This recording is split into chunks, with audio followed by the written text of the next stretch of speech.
এখনই শব্দ, বায়ু ও প্লাস্টিক দূষণ নিয়ন্ত্রণ করা না গেলে সামনে ভয়াবহ পরিণতি অপেক্ষা করছে বলে সতর্ক করেছেন পরিবেশ বিজ্ঞানীরা।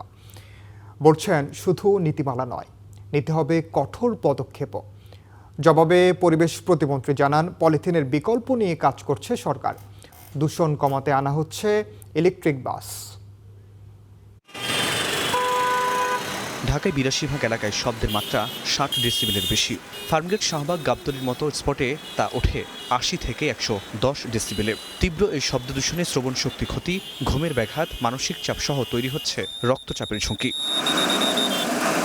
শুধু শব্দ নয়, বায়ু দূষণও বড় ঝুঁকি তৈরি করছে জনস্বাস্থ্যে। এতে গড় আয়ু কমছে প্রায় ৫.৫ বছর। বায়ু দূষণজনিত রোগে বছরে মৃত্যু ১,০২,০০০-এর বেশি। বিশ্বব্যাংকের হিসেবে জিডিপিতে ক্ষতির পরিমাণ ১৭.৬% কাছাকাছি।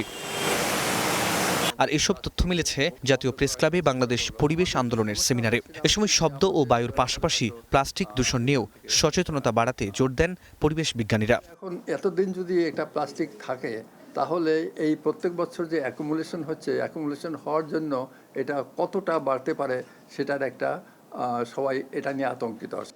ঢাকা শহরের মানুষ বলছে যে তুলনামূলকভাবে পৃথিবীর যে কোনো শহরে বসবাসকারী মানুষের তুলনায় বেশি শব্দ দূষণের এক্সপোজারে থাকে। সেই কারণে তারা মানসিকভাবে ডিস্টার্ব থাকে, তারা অসহনশীল হয়ে যায়, তারা ক্ষুব্ধ থাকে এবং সামাজিকভাবে ছোট ছোট যে সহনশীলতার দৃষ্টান্ত স্থাপন করার কথা সেগুলো না করে অ্যাগ্রেসিভ থাকছে। পরে পরিবেশ প্রতিমন্ত্রী জানান, পলিথিনের বিকল্প নিয়ে ভাবছে সরকার। রাত ১২টার পর বিলবোর্ডের আলো বন্ধ করা গেলে দূষণ বন্ধের পাশাপাশি সাশ্রয়ী হবে বিদ্যুৎ। এছাড়া ইলেকট্রিক বাস চালুর চেষ্টাও চলছে। আমরা যদি প্রত্যেকের অবস্থান থেকে সচেতন হই, কাজ করি, তাহলে এই কাজটা অনেক সহজ হয়ে যাবে। কারণ এই জিনিসটা যে আমাদের সামগ্রিকভাবে প্রতিবেশ নষ্ট করছে সেটা আমরা সবাই বুঝছি, কিন্তু কেন যেন আমরা উদাসীন।